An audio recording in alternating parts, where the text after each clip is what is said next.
I never expected my sister to invite her unemployed boyfriend to live with us, but that's exactly what happened. One day, I came home from work and found him sitting on our couch watching TV. My sister introduced him as her new live in partner. I was shocked and angry. How could you do this without even asking me first? I shouted at my sister. You know we're supposed to be sharing this apartment, and you just can't make that kind of decision without consulting me. My sister was taken aback by my outburst. She replied that she thought it was the right decision for them and that she didn't think it was a big deal since he was already spending so much time at our place. I was furious and felt like she was completely disregarding my feelings. The first few weeks were a nightmare. I had to deal with her boyfriend being around all the time. He was lazy, rude, and completely ungrateful for everything my sister and I did for him. He never even offered to help with the rent or the bills. I couldn't stand it anymore. One day, I decided to take matters into my own hands. I paid a surprise visit to his parents and told them about their freeloader son. I explained how he had no job, no ambitions, and no plans for the future. I told them that he was mooching off my sister and me, and that I couldn't support him any longer. To my surprise, his parents didn't react the way I expected them to.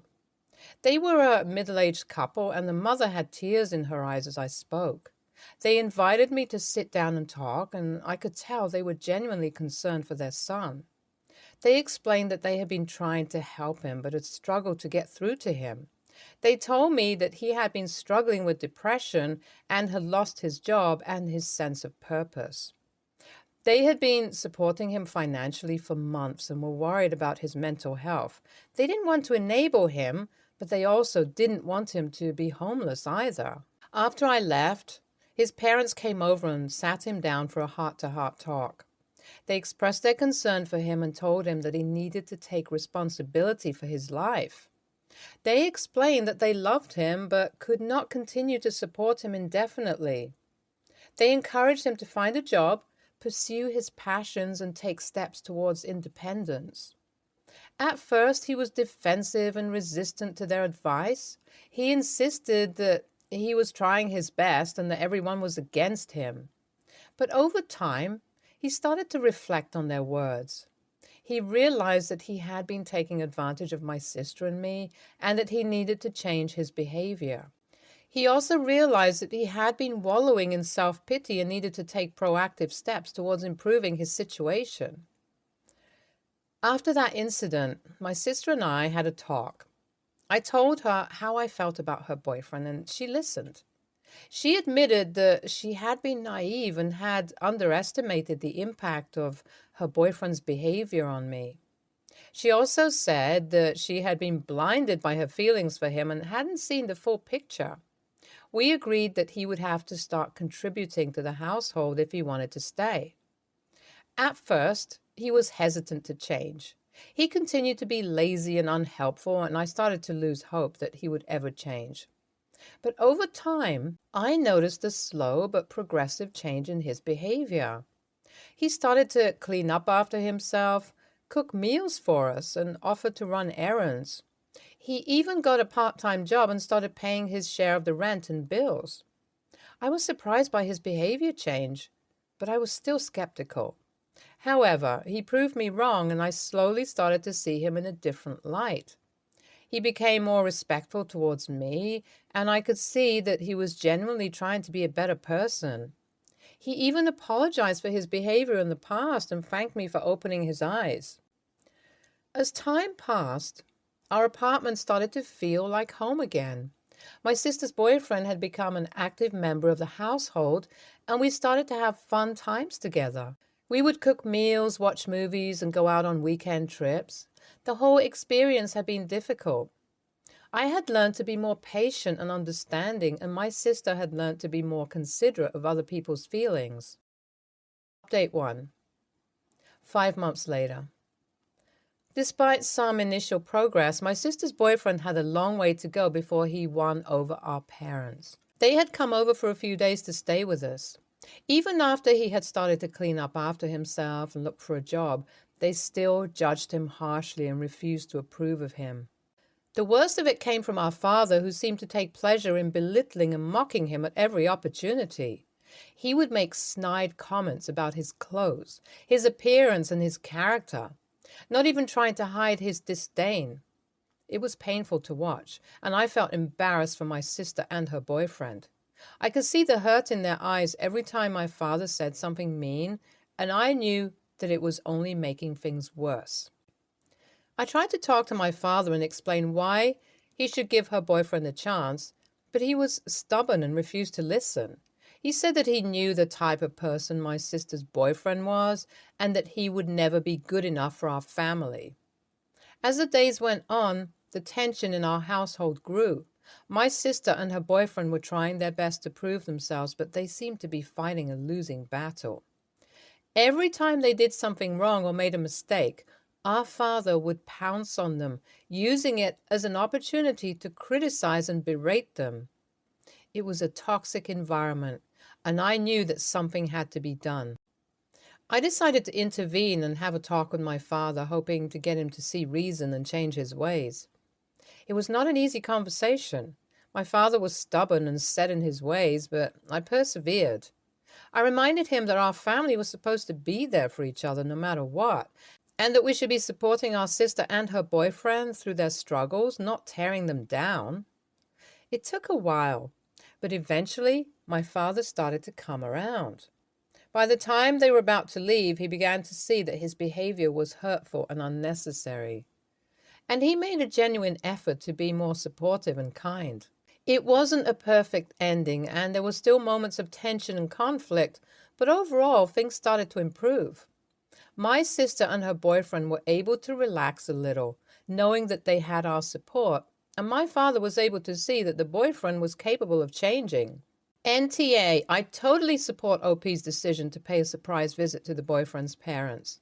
It was a bold move, but it seems like it really made a difference and got him to start taking responsibility for himself. NTA, I don't really think it was OP's responsibility to deal with the boyfriend's behavior. It's really up to the sister to figure out how to handle her own relationship. I think the way the father treated the boyfriend was really harsh and unfair. I know he had been causing problems before, but it seemed like he was genuinely trying to turn things around. It didn't seem right to judge him so harshly. I don't think it's fair to pull all the blame on OP for not dealing with the boyfriend's behavior. It's not her responsibility to manage someone else's relationship or hold someone else accountable for their actions. It's up to the sister and her boyfriend to work things out themselves. I mean, it's not like OP was his mother or anything. It's not fair for anyone to be put in the middle of that, especially when it's a situation that could easily become very emotionally charged. I have to admit, I had some serious concerns about the sister's choice of boyfriend from the start. It seemed like he was just taking advantage of her and not showing any interest in being a responsible partner. I mean, he didn't even have a job. It's hard to see someone you care about get involved with someone who doesn't seem to have their best interests at heart. Next story. Some background. I'm 34, female. My husband, 37, male, passed away last year. Sudden death, no illness.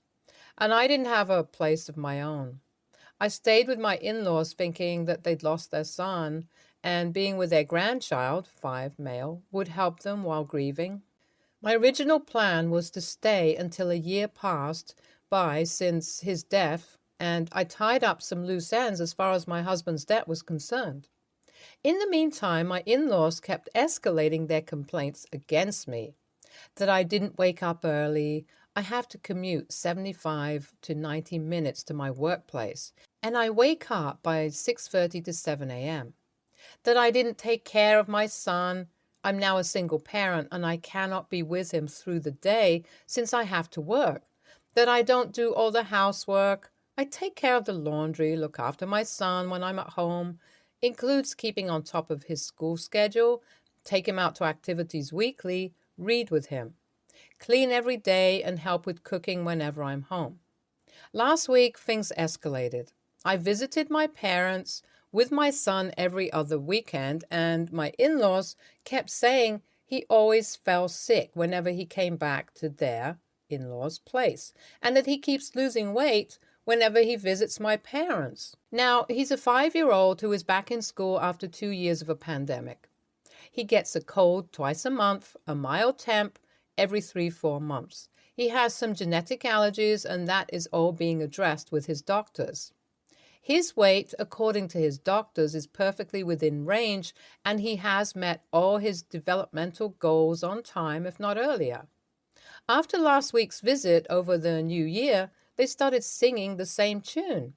I texted my parents and told them I don't want to be there anymore. I packed up a few necessities, took my son, and left for my parents. I'm looking for a place of my own near my folks and hope to move into a house soon. The in-laws are now calling me and my parents to yell at us, to call me a bad mom, to say I'm selfish, etc. AITA? Edit. I see a lot of comments on grandparents' rights, CPS, etc. This isn't the US. And the law here favors biological parents unless the situation is extremely concerning. But yes, I understand what y'all are saying. I have all my son's medical records, evidences of my good, well, half decent, I guess, parenting and other such things. I also think their behavior is more to do with their grief than any devious scheme to take my son away from me, although that may be my naivety. Tell her that she does not get to make decisions about your child. You are the mother, not her. And if she can't respect you in your position as mother, she will not see your son for a very long time. Okay, it sounds like you will need to build up an evidence book at this point. If they continue harassing you or stalk you or anything else, you'll need to press charges against them for it and request a restraining order. Keep all the messages and calls on the log and voicemails and print them out. Gather your son's medical records from the pediatrician and deliver records from the hospital as well as the dentist if applicable. If you have been going to therapy since the death of your husband, get your records. Also, get bank statements and health insurance records along with a letter of employment from work. If she is wanting to make all decisions for your child, she will definitely try to make trouble for you. She might call CPS or the police and file false reports about you being on drugs or alcohol, abusing him, not taking care of him properly, starving him, being suicidal, etc. You need to be prepared to show that her claims are patently false. Do some research on grandparents' rights in your state. NTA, I'm so sorry for your loss, and I'm sorry for the inexcusable behavior of your in-laws. I realize that they're grieving the loss of their son, but that doesn't give them a free pass to take it out on you and treat you the way they have. You did the right thing by leaving. You and your son deserve a safe place to call home, to figure things out, and to be able to work through your own grief process. Also, based on their accusations and past behavior, I would be very concerned about what they might do in the future. They strike me as the type of people who might try to sue for grandparents' rights or custody out of spite, grief, anger, or in a desperate attempt to hang on to the memory of their son by trying to take yours. It wouldn't hurt to speak with an attorney to protect both you and your son. Keep track of everything. Their emails, texts, VMs, or any other kind of communication, especially those with threats and accusations. Write down dates, times, and locations. Keep copies of your son's medical records to show that he's in good health, should they file claims with authorities. I truly hope I'm wrong and this never happens, but if it does, you can be prepared and ready for whatever may happen. NTA, they are dealing with their grief, or maybe with being overwhelmed by responsibility for a 5-year-old, by lashing out at you. Sounds like you moving out is best for everyone, especially if they keep complaining that you aren't pulling your weight. In a worst-case scenario, they are actively trying to take custody of your son from you. That commute is really long with a young kid, though. That's 3 hours commuting every day. I can see why they might have complained that you never saw your son. Maybe it's better to move close to your work and get a babysitter to cover the afternoon hours. I'm so sorry for your loss and for how much you have to bear right now, OP. Edit. The more I think about this, the more what they complain about makes no sense. They complain that you aren't around your son enough, but then complain when you take him to your parents for the weekend, and they claim he comes back having lost weight. After one weekend? Who loses weight after just one weekend? And all kids are sick right now. That's a ridiculous thing to pin on the one weekend when he's out of their control. It really does sound like they're trying to build a case that you are neglectful and that they are the only ones taking care of him. The best thing you can do right now is limit contact with them and insist on being present for any visits you allow. Then it will be clear that he is doing just fine because of your care, and hopefully they will have no legal leg to stand on. Next story. For my mother's birthday this upcoming August, I, 25, female, plan to pay for her and I to take a trip to Italy in September. When I first made these plans in summer of 2022, I spoke with my sister, 23, female, and asked if she wanted to come, and she said she can't because she cannot afford it, which is totally understandable as she still lives at home with mom and works in a food retailer of sorts. I moved out in 2020 and started saving for this Italy trip after speaking with my sister. All seemed well, and my mom was excited to go since it was a trip for her to a destination she always wanted to visit. Cut to now. I've been making steady plans of what will we do in Italy each day and, of course, the overall cost. I was going to pay for my mom's ticket and mine, as well as our hotel for the entirety of the trip. I'd also like to pay for some dinners and fun stuff while in the country. My mom wanted to bring fun money for herself to get whatever she wanted as well. However, now my mom has been talking about how my sister is upset that we are going without her and that she wants to go. I get that, I do, and if I were in her shoes, I'd feel the same way. But her financial situation hasn't changed, so Mom was saying she and I could split the cost for my sister to come with us. This is an absolute no to me because according to my savings plan, I should have enough for just Mom and I for the plane, hotel, food, train, and an emergency. I do not have spare money to pay for my sister as well. My mom is also not doing well financially. A big reason I wanted to pay for something so extravagant for her since she likely could never afford to go. So her paying half for my sister to come was unfair in my opinion. None of us are rolling in money. We're all struggling.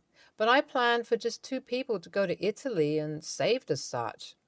I don't think it's fair for my sister to start complaining about wanting to go now without paying her way 100%. She isn't giving any money towards the trip for Mom, since it's Mom's gift. So the least she can do is pay her own way at this point.